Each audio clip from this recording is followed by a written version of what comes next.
The Florida Panthers played through the first 40 minutes, proved costly during this one against the Los Angeles Kings as they lost 6 in a row against LA. We discussed how the Panthers lost this one and are reinforcements on the way? You're Locked On Panthers, your daily podcast on the Florida Panthers. Part of the Locked On Podcast Network, your team every day.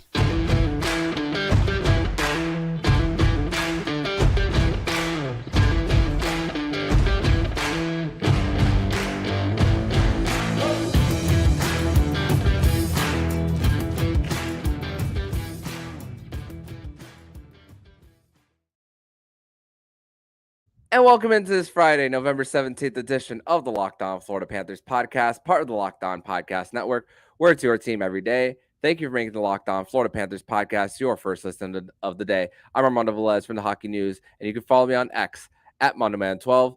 Follow the show account on X and Instagram at LO_FLA Panthers. And shout out to the everydayers who come back here and get your daily Florida Panthers fix. Don't forget to subscribe anywhere you listen to podcasts and on YouTube. And if you're on the YouTube, don't forget to smash that like button.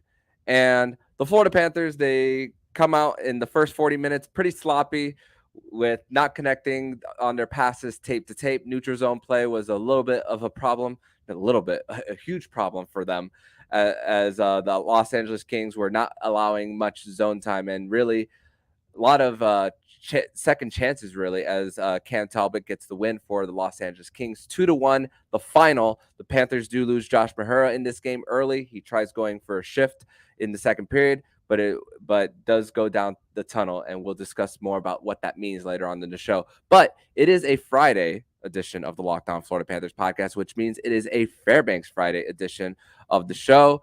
Nick, I'm sorry that we are staying up for this one for a loss. We are staying up either way. Cats After Dark edition of the Locked On Florida Panthers podcast. # late night with the Cats. But how are you doing today, my friend? Happy Friday. Let's just put this game behind us because, as I was saying in our chat, that LA did what we did to Detroit, just completely dominated defensively and didn't let a lot of chances happen. So just watch some of the tape, burn it, and move on to the next one.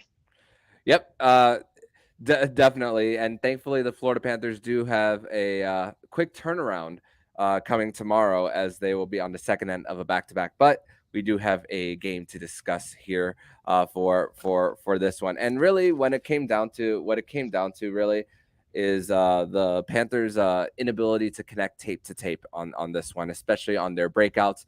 Lots of disruption for the Florida Panthers, and really, the one player that really caught my eye as far as who did not have the best of games, and it wasn't even on the goal that the LA Kings scored on the 2-on-1 by Kevin Fiala, Nico Mikkola with the pinch that led to the 2-on-1, but other opportunities where he was losing it in his own end, and then there was a rush going the other way where he's overcommitting to one side, and there's a lot of open ice out in the middle for the Los Angeles Kings to get an open opportunity on Sergei Bobrovsky. Man, Sergei Bobrovsky can't put this game on, can't put any sort of blame on him. He kept the Florida Panthers in it. And really the story of this game as well, as far as takeaways, is really the Florida Panthers' inability to cash in on the power play as well. Yep. Lots of chances, redirections, but the real thing that didn't happen for the Panthers was second chance opportunities on the power play as well. And the physicality of the LA Kings, the big bodies that they have there, we spoke about all in our preview of this, about the top line of the Kings of Anze Kopitar, Adrian Kempe, Quentin Byfield. For the most part, they were quiet tonight. I know Kopitar got the goal on the power play on the one-timer, but they didn't really have as many grade A opportunities as they did in the first 15 games of the season for them. And the Panthers, I thought they kept them mostly at bay, but it really comes down to the breakouts and how LA was quicker on their breakouts. Yeah, so the Kings were able to at least disrupt what Florida always tries to do, is clean exits, get the puck deep, and then forecheck like crazy. And Florida wasn't able to really get their forecheck going until the third period, where they're actually starting to win some puck battles.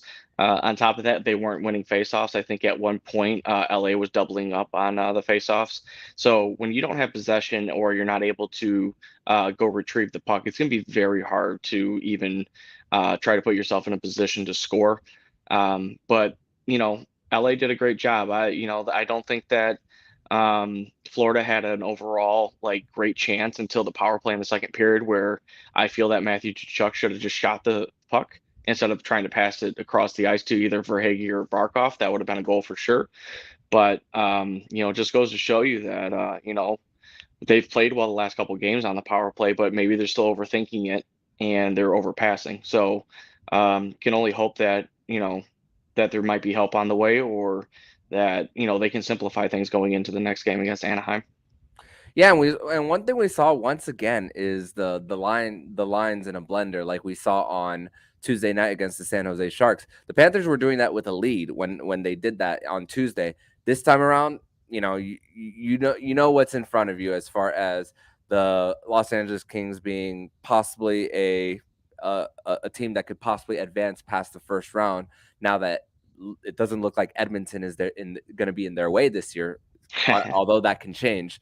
But how everything with this game went, as far as that, and even that chance that Matthew Tkachuk had, that wasn't like we said, the tape on tape thing, the tape on tape passes. Barkov tries to cross ice, that Matthew Tkachuk can secure that as well. And there was also some 2-on-1s that were there's some hesitancy as well. Mm-hmm. As soon as Nick Cousins had a 2-on-1, didn't could have shot one a little earlier, but waited until the LA Kings closed the gap on that 2-on-1 as well. That was very early on in the at the latter part of the first period, really, when they were starting to get the line changes going. But it sure does look like that maybe these could be the lines sticking around next game. I know for Tuesday is like, okay, you did it with a lead. You needed at least a little bit of,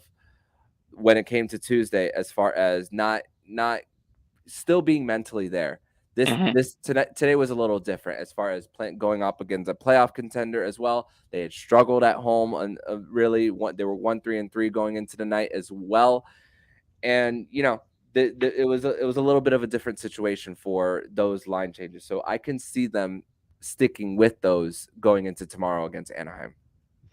Definitely. And again, the first line came to play again. I believe the fourth line was somewhat effective tonight. Again, lines 2 and 3 were non-existent. I don't know what's going on. I know Sam Bennett's only like his third game back.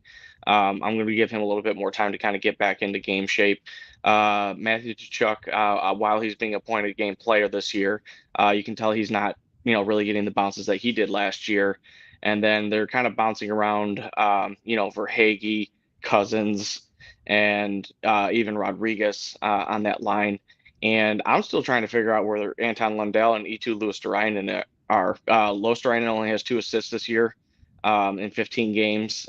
He was one of the players that was really, fighting the puck today. And Lundell right now, just he seems like he's just in the abyss of the offensive zone right now. So something's got to change. Something's got to click. I don't know if it's getting them another line mate, or maybe moving one of the fourth liners up to kind of give them some energy and clear some of the forechecking out. But those 2 lines got to start get going. If they don't, then Florida might be in for a longer losing streak than maybe we expect. Yeah, and we did see Ryan Lomberg trying to bait Philip Deneau into a penalty, but did not happen. Even though Ryan Lomberg got hit in the mouth, you saw the blood even later in the period. From first period going into second. I'm like, why wasn't that first one a double minor for the Panthers? But even with their 5 power plays, I mean, LA is a top 5 team as far as penalty kill. But even Matthew Tkachuk, I was not mad at how Matthew Tkachuk performed on the power play, even though there was There's times where he could have handled it better and shot into that open net before it closed. But the fact that he was trying to get redirections, and at most of the time he was creating the screens up front, we can't complain about Matthew Tkachuk as well. So that's really, and there was this stat that I saw towards the end of the second period. I don't know where the broadcast gets it from, but clean entries. This is a stat that they brought out through the second period. If anyone knows where to find this stat, please let me know. Controlled entries into the zone through 2 periods were 39% Florida, 68% LA. Yep. That's yeah. You're not going to win a lot of hockey games when you can't get control through your own offensive zone. No, definitely not. And that's kind of like what we were saying is, LA played a superb defensive game. They clogged up the neutral zone. They made it hard for Florida to enter the zone cleanly. A lot of dumps and not allowing them to actually retrieve the puck. So again, if you're not going to be able to cleanly get in or possess the puck, you're not going to probably win a lot of games. So hopefully they clean that up. I know that, they were fighting the puck, and as you were saying, the passes weren't all on, but they got to figure it out somehow, because they're going to be playing more teams like this. If teams watch the tape, they're going to know how to play Florida now, and that's kind of a scary thing. Yeah, no doubt. But hey, thankfully, still 10-5-1 for this young season. Hopefully we see a bounce back tomorrow. Thankfully, it's like you said at the beginning, burn it, flush it down the toilet, and then move on and all. As the Panthers made a late push, but still couldn't find a way. Even though the LA Kings were staying back, they were not allowing odd man rushes to the Panthers as they had that 2-goal lead going to the latter part of the third period. Sam Reinhart gets number 13 after Talbot made a great stop on Barkov. Verhaeghe gets it from behind the net.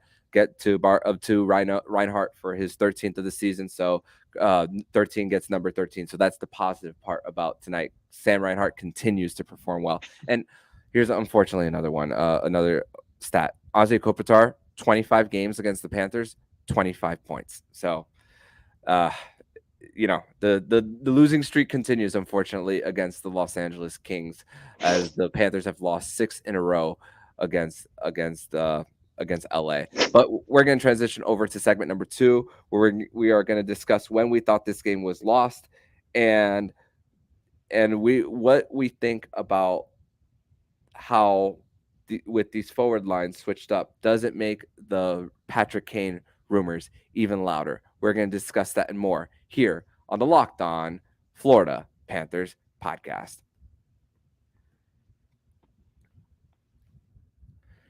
Today's episode is brought to you by Game Time. And you shouldn't have to worry when you're buying tickets to your next big event. Game Time is the fastest and easiest way to buy tickets from all the sports, music, comedy, theater events near you. With killer last-minute deals, all in prices viewed from your seat, and their best price guarantee, Game Time takes the guesswork out of buying tickets. See the view from your seat before you buy, so you know exactly what to expect when you arrive. All in prices that show your total upfront, so you know you're getting a great deal without the hidden fees. Buy tickets in seconds with 2 taps. Game Time has deals on tickets up to the start of the event and even an hour after it starts. It's the place to find last-minute tickets. Find exclusive flash deals and sponsor deals on tickets for football, basketball, baseball, concerts, comedy, theater, and more. With zone deals, you pick section and Game Time picks the seat for an average of 18% savings. Download the Game Time app, create an account, and use code LOCKEDONAHL for $20 off your first purchase. Terms apply. Again, create an account and redeem code LOCKEDON NHL for $20 off. Download Game Time today. Last minute tickets, lowest price, guaranteed. Locked On has launched the first ever national sports 24/7 streaming channel on YouTube. Locked On Sports Today is here for you 24/7, covering the top sports stories of the day with local experts of Locked On, plus national shows covering every league. Go to Locked On Sports Today on YouTube and subscribe to the first ever national sports 24/7 streaming channel exclusively on YouTube. Segment number 2 here on this Fairbanks Friday edition of the Locked On Florida Panthers podcast. Thank you once again for making the Locked On Florida Panthers podcast your first listen of the day here on a Friday. a Fairbanks Friday edition of the show. So I will go. I will volunteer first for this one of when I thought this game was lost for the Florida Panthers, and it was on their fifth power play. You know, when the Panthers they go on their fifth power play, that's when Kevin Fiala elbows Uvis Belinskis right in the corner as he was trying to retrieve a puck. Man, I think I counted like maybe 3 shots on goal. Two of them trying for redirections as well.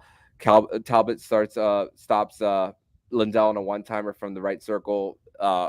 Centering feed goes to Sam Bennett from the slot, and then Nick Cousins gets stopped on a rebound opportunity. And then the moment that was killed, I said, it's not their night. That's where I thought that it wasn't going to be it for the Panthers. And weirdly enough, they score a few minutes after, and it's like, you know, we get the total lost hope, false hope goal, excuse me, as well. And this was it's funny because when the Panthers lost to the Bruins in overtime a few weeks ago, that was a game where I said, this is not one of those. At least they got a point this in that one. Tonight, if they made that comeback, would have been at least they got a point, and you would have been happy about it, because the Panthers, nothing about tonight said that they deserved any type of points on this one, despite the power play moving pretty damn well on the night. But it was just the same things. Odd man rushes. You didn't get a lot of those rebounds, and controlled in the neutral zone.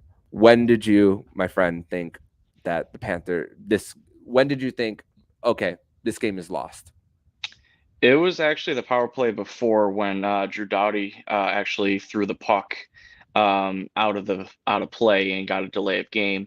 Those are usually the penalties, those careless penalties that you really need to make a team pay for, because it shouldn't happen. And it's, you know, I don't want to say it's a lazy penalty, but it's just you're not aware of exactly what you're doing. And, you know, the fact that they couldn't convert on that with their top PK defenseman out there to clear out the crease, and they still couldn't get down low, it just wasn't happening. Florida was being pushed to the perimeter, couldn't get anything inside. Cousins probably had the best chance on a rebound. Just wasn't happening tonight. So hats off to the Kings defense all night, even their penalty kill going 5 for 5. But, you know, Florida's got to find a way to get inside. You know, I like Tkachuk being on the outside, you know, swinging around, moving everything. Their power play looked good, just could not get inside. And I think that's where you need Matthew Tkachuk. I think you need him inside. I think you need to move Reinhart a little bit more out, and you need to have Verhaeghe, Barkov on the wings, and then, you know, you have Ekman Larson at the top. So we'll see if they make that change, but who knows? There might be more changes. Yeah, more changes might be coming, and we'll actually discuss that more in segment number 3, because that will be, it's in relation to into the preview. But as far as the forward lines, as far as the switching it up and all, do you think that Bill Zito is going to make more of an attempt to try to lure Patrick Kane to South Florida? I won't say no. I'm just trying to figure out the math of it right now, what kind of cap space they're going to have, especially because Ekblad and Montour are very close. They're like, it's almost imminent. So what cap space are we going to have? Who are they going to offload to make sure that happens?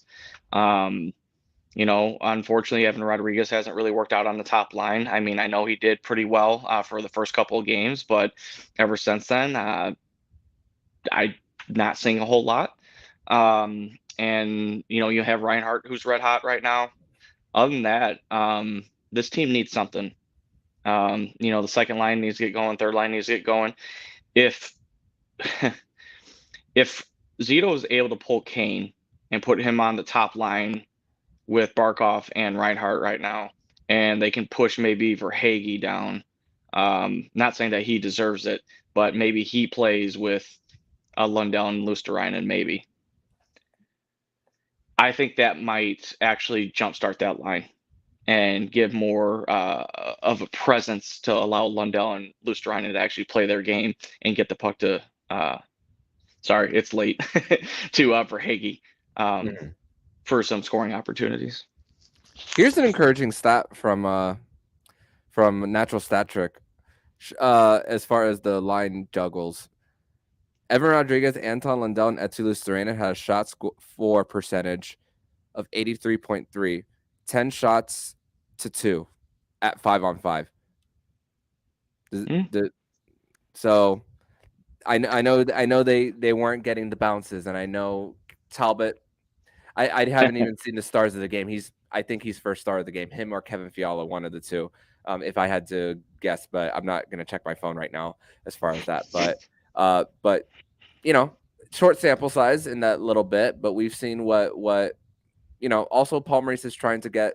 Even he said it a few weeks ago. We don't know what him and Rodriguez look like, and that was before Sam Bennett came back into the lineup.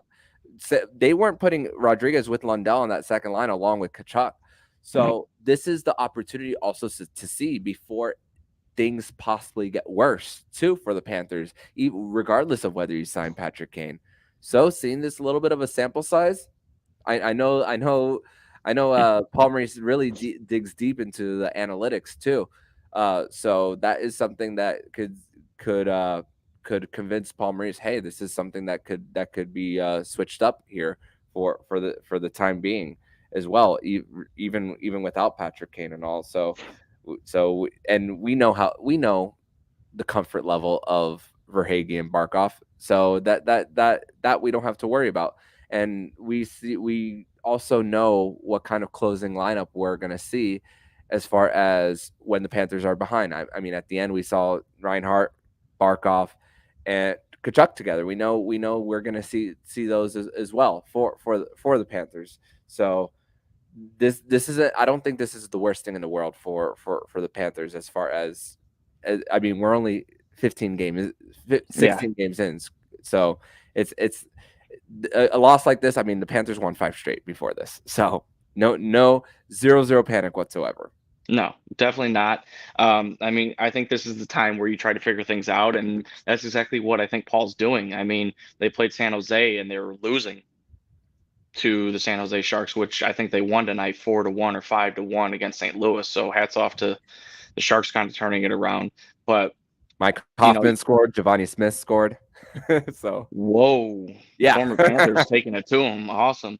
But no, I think this time you tinker with it because the second and third lines are being so ineffective right now that you got to find the right combinations, and you got to find out what players are going to be able to give you that extra push or that energy. So don't mind the line blenders right now. It's still early in the season, and the Panthers have enough cushion, I think, right now that they can afford to do another game or two to kind of try and figure things out before other teams start catching up, and then we start to be like, so what's the plan now? Is Zito going to have to go bring somebody in like a Kane to kind of like stabilize the roster, or maybe they just continue to try to figure it out? Maybe they bring out Sam Miskevich again, because he didn't look too bad, and he actually looked pretty good on the second line with Tkachuk and Lundell when he was up there.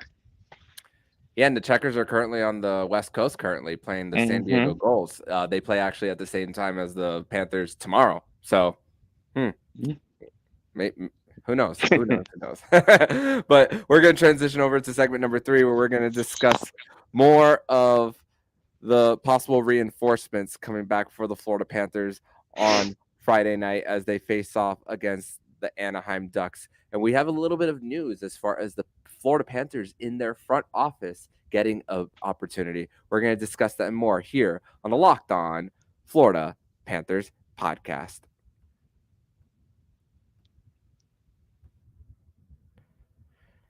Today's episode is brought to you by Jace Medical. And we spend a lot of time talking together, you and I. We get fired up together on wins and losses, who starts and who sits. I'm thankful for that connection we have. And today I want our chat to be a little more personal. I just learned that you can get a 1-year supply of ED medications. You realize what that means? Bring on extended travel, bring on the natural disaster or supply chain issues. You are covered, my friend. You don't have to worry about whether or not you can refill your generics for Cialis, Viagra, Revadio prescriptions. And it's possible because of our friends at Jace Medical. Go online right now at jacemedical.com to receive your 12-month supply of our daily medication. Remember to use promo code LOCKEDON at checkout for a discount as well.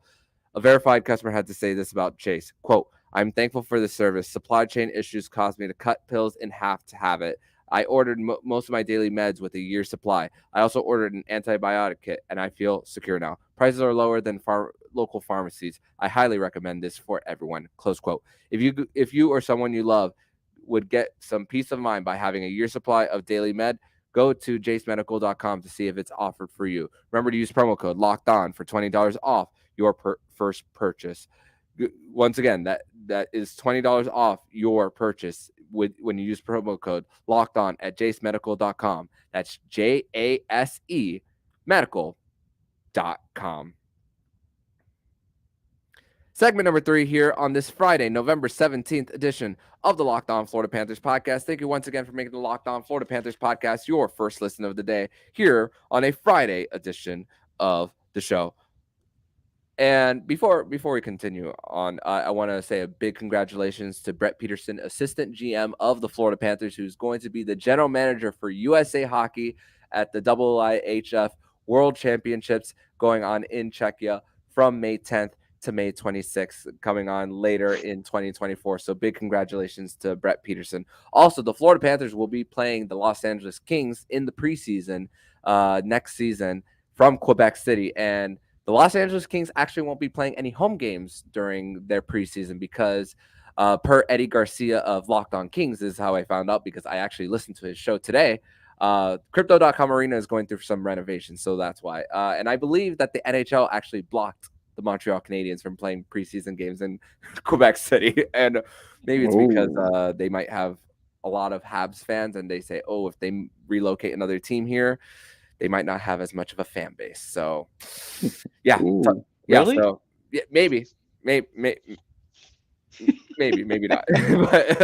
but going into this one, into this game against the Anaheim Ducks. So before we do, Josh Mahura, we mentioned this earlier, gets hurt after a pinch, trying to go for a pinch and collides with Trevor Moore. Tried to go for a shift in the second period. Couldn't give it a go, went down the tunnel, got some attention. Actually, in the middle of this, I'm going to be checking Twitter while I give you the floor. But does Josh Mahura's injury, I know we've heard about Montour and Ekblad coming back towards the end of the California trip. Do you think this puts more emphasis on them coming back into the lineup tomorrow, that it's more of a sure thing, or are you more wait and see? Well, I mean, Florida has an extra D-man that's sitting down right now, and that's Riley. I was not too impressed with his second game because I think he got 2 games, and his second game was just disastrous. He was, serving up pizzas, in the offense or in the defensive zone that almost cost a couple of goals. But I think this does, because I think the sooner you get Ekblad and Montour in, the longer that they're going to be able to gel with the team, get in with this system, because Maurice has done a fantastic job, and so has the rest of the coaching staff, of putting the Panthers in a position to play defense and lead the league in a lot of analytics or categories in the defensive department. So if you get Ekblad back, automatically, I think your power play 2 unit is going to step up. And if you get Montour back, I think your whole top 6 kind of transforms. You have a mobile defenseman that can, do it all. He can then help out the first power play as well.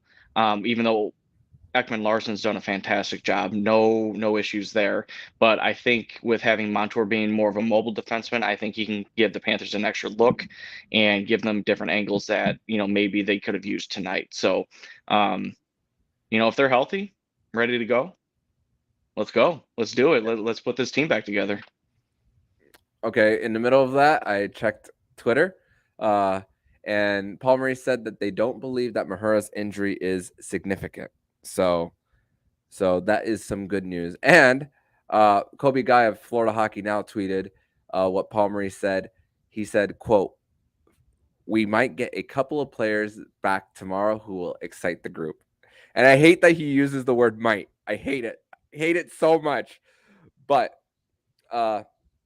for this group and for the Panthers, as far as them, I'm still err on the side of caution when it comes to this, because you never want to take a coach full right at their word as far as that. It's a second end of a back to back. When you miss the last 2/3 of this game, it's either Mike Riley is going in, or one of those two. I don't think that you're just going to recover in 24 hours No. with what Mahura, after trying to give it a go for this. So that's at least one thing that we do know as far as that.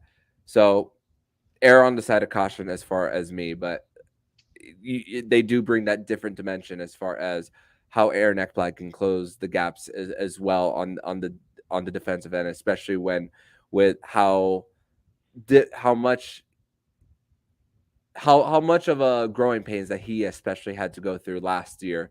And if we Mhm. do see some of those this year again, through the regular season, even though he was fantastic in the postseason, uh, definitely going to have to be patient with him as far as that. But we do know his game as far as that. Not the best skater, but as far as what he does as far as the gap control, that's what you're going to be missing. And in Brandon Montour, you have guys who could jump in the zone and trail on the rush for an opportunity if someone loses them as well. So that's what you're getting. You're getting the guy who set a single season record for points. So Mhm. that is the exciting part about having those guys back, especially when we were thinking December 15th, and then one report was saying Aaron Ekblad January. So not a lot to complain here. No, and the thing about Maurice, and I think he's like another coach that Florida used to have. But when it comes to injuries, he's not really going to tell you a lot, or he's going to give you a nefarious timeline. Like I think they said Bennett was only going to be out maybe a game or two earlier in the season or in the preseason, and then it turned into a couple weeks where he was going to, he's going to be put on the IR. Then we hear about Mahura tonight. He said, "Oh, it's not that significant." He'll probably be out a couple games. Yeah. Just to be honest. So what one might think is not significant, that is significant to the bottom six or to the defensive six. But going into tomorrow's game after playing a game that they just did, getting dominated defensively like that, they're going to need that extra energy. They're going to need that push, and I can't think of a better way to reintroduce Ekblad and Montour against a very surprising Anaheim Ducks team who is being led by Radko Gudas right now. Radko Gudas already has more goals this year than he did all of last season with the Florida Panthers and all. And going more into tomorrow's game against the Anaheim Ducks, the thing is for Anaheim, they are improved in the category of shots allowed. They were dead last in the NHL. They're now 8th worst. So it's progress for them. Getting some pieces there and all. As far as that, goals against, they are in the middle of the pack, but they struggle in goals for. They haven't had. Trevor Zegras is likely not playing tomorrow. They haven't had Jamie Drysdale basically all year. Only played 2 games as well. So that's a little bit of that. Frank Vetrano's leading the team with 11 goals, but hasn't gotten too much of the goal production the last few weeks after exploding with a few hat tricks. Mason McTavish was, after leading Team Canada to gold a few years ago in the World Juniors. He's performing well as well. Troy Terry, and this is the thing. So many value contracts on that team. Pat Verbeek was able to get Trevor Zegras at a lower number than he wanted. Same thing with Troy Terry after he went into arbitration as well. So there is it's an up and coming team. And here's the thing about this Ducks team. They're the comeback kids. They have 6 comebacks this season in the 3rd period. So they're young, but they have a lot of energy, and they're a very exciting group. John Gibson has had a little bit of a resurgence after wanting out too. Lucas Dolstall, he got a little bit of the he got the he was a victim of the circumstances for the Anaheim Ducks on the second end of a back-to-back, going from Nashville to Colorado to altitude after a big win on the road, and then they gave up 8 goals. So don't let the numbers fool you for Lucas Dolstall, rookie. Giving up 8 goals on the second end of back-to-back when you're going to altitude can skew your numbers. 893, 378, but he has a 5-3-0 record, even though goalie wins aren't stats. So still, But the thing that the Panthers do have the advantage is 5-on-5 play. The Anaheim Ducks do have a Corsi for 46%, and goal differential for the Anaheim Ducks is -3. So there's some there's some hope that the Florida Panthers can really rebound after starting off a little slow in the first 40 minutes and all. So there is that as far as previewing tomorrow's game between the Florida Panthers and the Anaheim Ducks. But Nick, I want to thank you so much for joining me on this edition of the Locked On Florida Panthers podcast. Unfortunately, the Florida Panthers lose 2-1 in regulation on the road against the Los Angeles Kings, losing their 6th straight against LA. But an opportunity for the Florida Panthers to quickly bounce back tomorrow and possibly some reinforcements. So tell everybody where they can find you online, my friend. Armando, thanks for having me on, and thanks for staying up late with me. And fans, thanks for staying up late with us. If you didn't, I hope you guys are listening in the morning. But you guys can follow me on the X at Prudentia0, and I will be back next week. Awesome. Thank you so much, Nick, and I will see you soon, my friend. See ya. And if you like what you're hearing, please subscribe to the podcast to be notified every single time the Locked On Florida Panthers podcast jumps into your podcast feed. Don't forget to also subscribe to the other shows on the Locked On NHL network, including Locked On NHL, Locked On Fantasy Hockey with Flip Livingstone and Stu Roden, and Locked On NHL Prospects. Thank you once again for making the Locked On Florida Panthers podcast your first listen of the day. So I'm Armando Velez with Nick Fairbanks, and you've been listening to the Locked On Florida Panthers podcast, part of the Locked On Podcast Network, where it's your team every day.